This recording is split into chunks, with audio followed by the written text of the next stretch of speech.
বিসমিল্লাহির রহমানির রহিম। আসসালামু আলাইকুম ওয়া রাহমাতুল্লাহ। আজকে আমি দেখাবো কিভাবে আপনারা ওভার সাইজের জন্য প্লাজো তৈরি করে নেবেন। প্লাজোটা টেনে ধরার প্রবলেম থাকবে না, কারণ এখানে আমি পিছনের পার্টটা এক্সট্রা করে কেটে নিয়েছি এবং সেলাই করে নিয়েছি।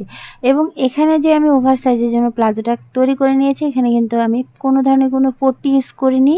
কিভাবে এই প্লাজোটা আমি তৈরি করলাম এবং যে কোনো ওভার সাইজের জন্য আপনারা কিভাবে প্লাজো কাটিং করবেন এবং সেলাই করবেন, আজকের এই ভিডিও দেখলে আমি বলবো যে ইনশাআল্লাহ আপনাদের আর কোনো প্রবলেমই থাকবে না। নিয়েছি পুরো কাপড়টাকে, আমার দরকার নাই, যতটুকু কাপড় দরকার ততটুকু কাপড় এখানে আমি 2 ভাঁজে 4 পাট কাপড় এভাবে করে ফোল্ড করে দিয়েছি। তো এভাবে করে আমি যে সাইডে আছি সেটা হচ্ছে বন্ধ সাইড এবং অপোজিট যে পাশটা সেটা হচ্ছে খোলা সাইড। তো এই খোলা সাইডটা আমি যে সাইডে আছি তার অপর পাশে রেখে বন্ধ সাইড থেকে এখানে আমি মেজারমেন্টগুলো করে নিব। তো খেয়াল করবেন এখানে আমি কিভাবে তৈরি করছি। এখানে দেখতে পাচ্ছেন নিচে যে একটা প্যানেল আছে, এই প্যানেল থেকে এখানে আমি এক্সট্রা অংশ ধরবো ফোল্ডিং এর জন্য। তো এখানে আমি 1 ইঞ্চি ধরে নিচ্ছি, আপনারা আপনাদের রুচি অনুযায়ী মেজারমেন্ট অনুযায়ী নিয়ে নেবেন। এই যতটুকু রাখতে চান এখানে আপনারা 2 ইঞ্চি রাখতে পারেন। তো এখানে যেহেতু প্যানেল আছে তো এর নিচের দিকে আমি 1 ইঞ্চি এক্সট্রা নিচ্ছি ফোল্ডিং এর জন্য। তো এইভাবে করে নিয়ে এখানে আমি লাইন করে দিচ্ছি। তো এখানে খেয়াল করবেন এই 1 ইঞ্চি বাদ দিয়ে এখানে আমাদের লম্বার মেজারমেন্টটা করে নিতে হবে। তো এখানে আমি যার জন্য তৈরি করছি তার লম্বা দিচ্ছি 33 ইঞ্চি পরিমাণ। আপনারা আপনাদের মেজারমেন্ট অনুযায়ী নিয়ে নেবেন। এই সাইডে 33 ইঞ্চিতে মার্ক করে দেওয়ার পর অপোজিট সাইডেও এই একইভাবে এখানে আমি 33 ইঞ্চি মানে লম্বাটা মেজারমেন্ট করে দিব, যাতে করে আমি এখানে সমান করে লাইনটা টানতে পারি, মানে সোজা করে লাইনটা টানতে পারি। ঠিক আছে?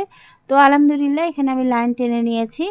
এখন আপনাদের এখানে যেহেতু আমি রাবার দিব, তো এখানে আমি রাবারের জন্য এক্সট্রা করে কাপড় ধরে নেব। এখানে আপনারা যতটুকু পরিমাণ রাবার দিতে চান ততটুকু কাপড় নেবেন এবং তার সাথে 1/2 ইঞ্চি কাপড় বেশি নেবেন।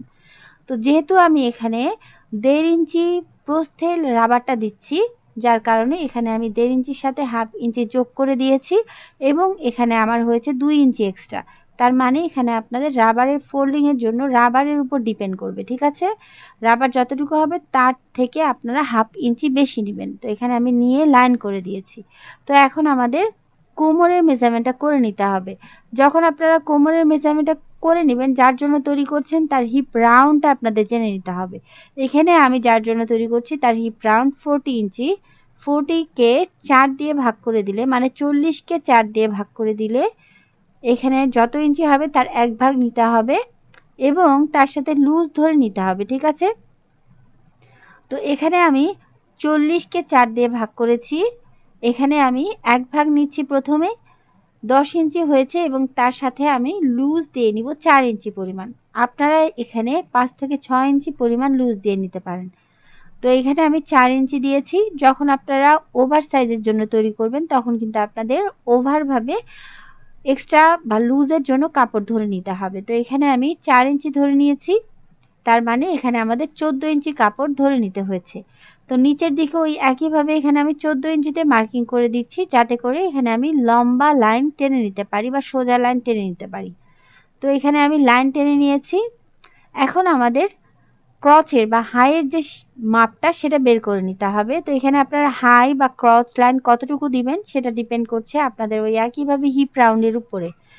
হিপ রাউন্ডকে 4 দিয়ে ভাগ করে দিতে হবে। এখানে যার জন্য তৈরি করছি তার হিপ রাউন্ড 40 ইঞ্চি, 40 কে 4 দিয়ে ভাগ করে দিচ্ছি, 1 ভাগ নিব 10 ইঞ্চি পরিমাণ এবং তার সাথে আপনারা 2 থেকে 2.5 ইঞ্চি এবং ওভার সাইজের জন্য 3 থেকে 3.5 ইঞ্চি নিয়ে নিতে পারেন। ঠিক আছে?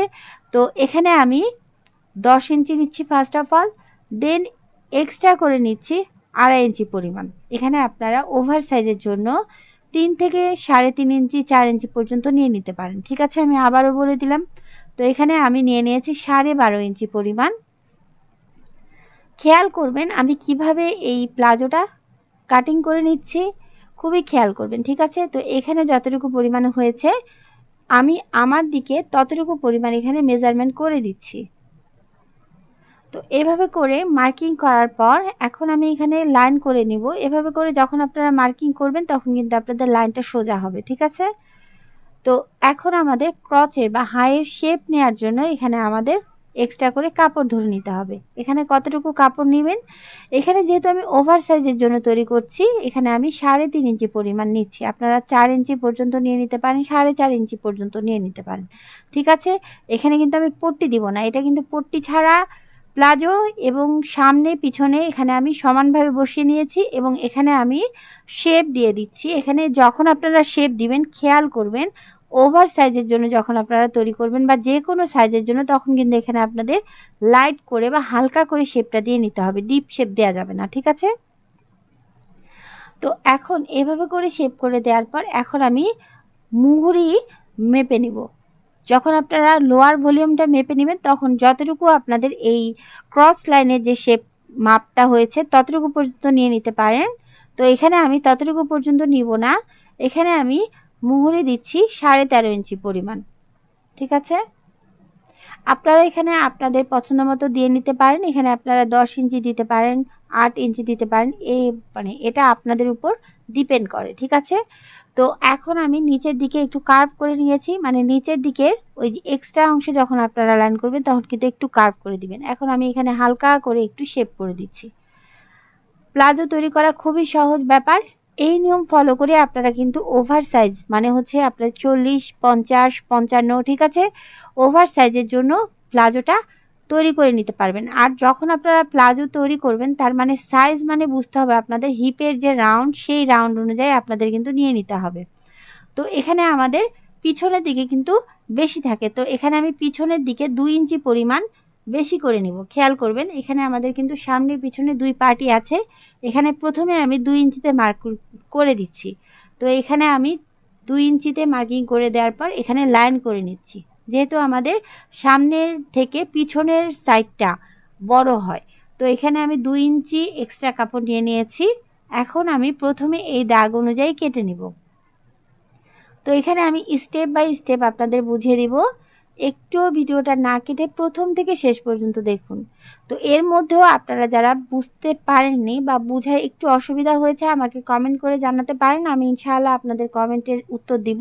তো এখন আমি এখানে খুলে নিচ্ছি। তো এভাবে করে দুইটা পার্টি আমি খুলে নিচ্ছি। তো খেয়াল করবেন এখানে যেহেতু আমি পিছনের দিকে 2 ইঞ্চি এক্সট্রা নিয়েছি, সামনের দিকে নেইনি, তো এখানে আমি মিডল পয়েন্ট কাউন্ট করে নিলাম। এখন আমি সামনের দিকে এভাবে করে মার্কিং করে দিচ্ছি। সামনের দিকে এখানে আমি কেটে নিব, যেহেতু আমাদের পিছনের দিকে শুধুমাত্র কাপড় বাড়িয়ে নিতে হবে। তো এখানে আমি কেটে নিয়েছি। তো এখন আমি সেলাই করে দেখিয়ে দিব। তো এখানে আমাদের প্রথমে এই শেপটা সেলাই করে নিতে হবে। ঠিক আছে, তো ফ্রন্ট শেপটাও সেলাই করে নিতে হবে, ব্যাক শেপটাও ওই একইভাবে এখানে আমি সেলাই করে নেব। তো এখন আমি শেপগুলো সেলাই করে দিচ্ছি। তো এখানে যখন আপনারা সেলাই করবেন তখন খেয়াল করবেন এখানে কিন্তু আপনাদের ডাবল সেলাই দিয়ে দিতে হবে। তার মানে এখানে আমি একটা চাপ সেলাই বা টপ স্টিচ যাকে বলে সেটা প্রথমে দিয়ে নিচ্ছি। তো এখানে যখন আপনারা টপ স্টিচ দিয়ে নেবেন, আপনারা যারা একদমই নতুন সেলাই কাজে ভিতরের দিকে যে এক্সট্রা যে অংশটা আছে সেই অংশটা যেই সাইডে হবে সেই সাইডে কিন্তু আপনাদের টপ স্টিচটা দিয়ে নিতে হবে। ঠিক আছে, বা চাপ সেলাইটা দিয়ে নিতে হবে। তো একটা পার্ট যেভাবে করে শেপটা সেলাই করে নিলাম, অপোজিট পার্টে ওই একইভাবে এখানে আমি শেপটা সেলাই করে নিচ্ছি। তো ওই একইভাবে এখানে আমি চাপ সেলাই দিয়ে নিয়েছি। দুই সাইডে এভাবে করে আমাদের শেপটা সেলাই করা কমপ্লিট আলহামদুলিল্লাহ। এখন আমি এখানে রাবার লাগিয়ে নিব। রাবারের জন্য আমাদের কতটুকু কাপড় এক্সট্রা ছিল, 2 ইঞ্চি পরিমাণ। তো এখানে আমি প্রথমে 2 ইঞ্চি মার্কিং করে দিচ্ছি। এখানে কিন্তু আপনাদের সোজা সাইডে মার্কিংটা করে দিতে হবে। তো এখানে আমি সোজা সাইডে 2 ইঞ্চিতে মার্কিং করে দিচ্ছি পুরো সার্কেলে। এভাবে করে মার্কিং করে দেওয়ার পর এখানে আমাদের একটা ফোল্ড করতে হবে, দেন আরেকটা ফোল্ড করে মানে রাবারের জন্য যতটুকু দরকার ততটুকু ফোল্ড করে এখানে আমি পিন দিয়ে আটকে নিচ্ছি। আপনারা যারা একদমই নতুন সেলাই কাজে একদমই নতুন বলবো, এভাবে করে তৈরি করলে আপনাদের কিন্তু খুবই সহজভাবে আপনারা তৈরি করে ফেলতে পারবেন। তো এখানে আপনাদের যেহেতু আমাদের পিছনের দিকে 2 ইঞ্চি এক্সট্রা ছিল, আপনারা প্রথমে এভাবে করে ধরে নেবেন এবং আপনাদের এখানে যখন সেলাই করবেন তখন কিন্তু দু একটা কুচি পড়ে যেতে পারে। তো কুচি যখন পড়বে বা এক্সট্রা যদি কাপড় থাকে সেখানে আপনারা কুচি করে দিতে পারেন। কুচি করলে কিন্তু কোনো সমস্যা নাই, কারণ যখন আমি এখানে রাবার লাগাবো তখন এখানে রাবারটাই কিন্তু অনেক একটা প্লেট তৈরি করে নেবে, ঠিক আছে। তো এখানে আমি এভাবে করে সেলাই করে দিলাম, পিন দিয়ে আটকে নিয়ে খুবই সহজভাবে এখানে আমি সেলাই করে দিয়েছি। তো এখানে কিছু অংশ ফাঁকা রাখবো যাতে করে এই মধ্য দিয়ে আমি রাবারটাকে ঢুকিয়ে নিতে পারি। রাবার লাগানোর অনেকগুলো নিয়ম আছে, মোটা রাবার আমার চ্যানেলে অলরেডি আমি ভিডিও আপলোড করে দিয়েছি, আপনারা যদি চান সেই ভিডিওটা দেখে নিতে পারেন, এখানে আমি ডেসক্রিপশন বক্সে লিংক দিয়ে দিব। তো এখানে আমি মোটা রাবার নিয়ে নিয়েছি। মোটা রাবার কতটুকু নেবেন এখানে স্ক্রিনে দেখতে পাচ্ছেন, যে কোনো সাইজের জন্য এনি সাইজ, ঠিক আছে। মোটা রাবার যখন নেবেন আপনারা, যার জন্য তৈরি করছেন তার কোমর যত হবে তার থেকে আপনারা 4 ইঞ্চি, মানে কোমরের অরিজিনাল মাপ যত হবে তার থেকে আপনারা 4 ইঞ্চি কাপড়, মানে 4 ইঞ্চি রাবার বাদ দিয়ে দিবেন, ঠিক আছে। তো 4 ইঞ্চি রাবার বাদ দিলে ইনশাল্লাহ হয়ে যাবে, আপনারা 4 থেকে 5 ইঞ্চি রাবার বাদ দিয়ে দিতে পারেন। তো অ্যাটলিস্ট আপনাদের 4 ইঞ্চি রাবার বাদ দিতে হবে, তাহলে কিন্তু সব দিক দিয়ে ঠিক থাকবে। তো এখানে আমি ফাঁকা অংশ দিয়ে রাবারটা বের করে নিয়েছি এবং এখন আমি দুইটা রাবার একসাথে সেলাই করে দিচ্ছি। তো এখানে আমি রাবারটাকে সেলাই করে দিয়েছি এবং বেশ কয়েকটা কিন্তু সেলাই করে দিতে হবে যাতে করে রাবারটা ছিঁড়ে না যায়। তো এখন আমাদেরকে এভাবে করে ভিতরের দিকে এই রাবারটা এই ফাঁকা অংশ দিয়ে ঢুকিয়ে নিতে হবে। তো এখানে আমি ফাঁকা অংশ দিয়ে ঢুকিয়ে নিয়েছি। এখন খেয়াল করবেন এই যে এখানে কিছু অংশ ফাঁকা আছে যেটা দিয়ে আমি রাবারটা ঢুকিয়ে নিয়েছিলাম, এখন আমি এখানে সেলাই করে দিব। তো এখানে যখন আপনারা সেলাই করবেন তখন কিন্তু আপনাদের রাবারটা ভিতরের দিকে ঢুকিয়ে দিতে হবে। এখানে খেয়াল করলেন আমি রাবারটা কিন্তু হাত দিয়ে ঢুকিয়ে দিয়েছি, দেন এখানে সেলাই করে নিয়েছি যাতে করে রাবারের উপর স্টিচ না পড়ে। তো এভাবে করে রাবারটা ঢুকিয়ে দেওয়ার পরে এখন আমি এখানে মিডিল বরাবর একটা সেলাই করে দিচ্ছি। তো এভাবে করে যখন আপনারা মিডিল বরাবর সেলাই করে দিবেন তখন রাবারটা কিন্তু আপনাদের ঠিকঠাক মতো থাকবে, রাবারটা ভেঙে যাবে না, রাবারটা একদম পারফেক্ট থাকবে, ঠিক আছে। তো আলহামদুলিল্লাহ এখানে আমি রাবারটা লাগিয়ে নিয়েছি। তো এভাবে করে রাবারটা লাগিয়ে নেওয়ার পর, এটা কিন্তু খুবই সহজ একটা নিয়ম রাবার লাগানোর। তো এখানে আমি এখন লোয়ার যে পার্টটা আছে, লোয়ারের যে এক্সট্রা পার্টটা আছে এই পার্টটাকে আমাদের ফোল্ড করে নিতে হবে। মানে এক্সট্রা আমি 1 ইঞ্চি ধরে নিয়েছিলাম, এখানে হাফ ইঞ্চি করে ফোল্ড করে দিয়েছি, ডাবল ফোল্ড করে দিয়ে এখানে আমি সেলাই করে নিচ্ছি। তো খুব ভালো করে ধরে নেবেন, এখানে আপনারা সেলাই করে নেবেন। তো আলহামদুলিল্লাহ এখানে আমি লোয়ার পার্টটার যে এক্সট্রা পার্টটা সেই পার্টগুলো সেলাই করে দিয়েছি। এভাবে করে সেলাই করার পর ভিতরের দিকে সোজা সাইডটা এবং উপরের দিকে উল্টা সাইডটা রেখে এখানে আপনাদের এই বটম থেকে, মানে মহড়া থেকে হাই পর্যন্ত এবং হাই থেকে আবার বটম পর্যন্ত সেলাই করে দিতে হবে, ঠিক আছে। তো খুব ভালো করে ধরে নেবেন, দুইটা পার্ট খুব ভালো করে ধরে নিতে হবে, সমানভাবে ধরে নেবেন যাতে করে দুই পার্টই আমাদের ভালো থাকে, সমান থাকে, ঠিক আছে। তো এখানে আমি সেলাই করে দিচ্ছি। যখন আপনারা সালোয়ার সেলাই করবেন তখন কিন্তু আপনাদের ডাবল সেলাই করে দিতে হবে। তো এখানে আমি ঘুরিয়ে নিচ্ছি, ঘুরিয়ে নিয়ে এক্সট্রা যে পোর্শনটা ছিল একটু ফোল্ড করে দিয়ে, মানে মহড়ার দিকের এক্সট্রা পোর্শনগুলো আমি ফোল্ড করে দিয়ে এখানে আমি সেলাইটা শুরু করলাম এবং সেলাইটা শেষ করলাম, ঠিক আছে। তো আলহামদুলিল্লাহ এখানে আমি সেলাইটা করে নিয়েছি, হাইটা সুন্দর করে সেলাই করে দিয়েছি। এখন আমাদের এই মহড়া থেকে হাই পর্যন্ত যে এক্সট্রা কাপড়গুলো আছে এই কাপড়ে ছোট ছোট করে কাট বসিয়ে দিতে হবে। এভাবে করে যখন আপনারা কাট বসাবেন তখন সুতাগুলো ছিঁড়ে আসবে না, আর প্লাজোতে যে টেনে ধরে সেই টেনে ধরার প্রবলেমটা থাকবে না। আর আমি যে পিছনের দিকে 2 ইঞ্চি এক্সট্রা নিয়েছি এই কারণেই কিন্তু আপনাদের প্লাজোতে টেনে ধরবে না, একদম পারফেক্ট প্লাজো হবে, ঠিক আছে। তো আলহামদুলিল্লাহ এখানে আমি সুন্দর করে সেলাই করে নিয়েছি। সো এখানে আমি আজকে যে নিয়মটা আপনাদের দেখিয়ে দিলাম, এই নিয়মে যখন আপনারা প্লাজো সেলাই করবেন তখন প্লাজোতে এটা যে কোনো মোটা মানুষের জন্য হোক প্লাজোটা টেনে ধরবে না, ঠিক একদম পারফেক্ট হবে, ঠিক আছে।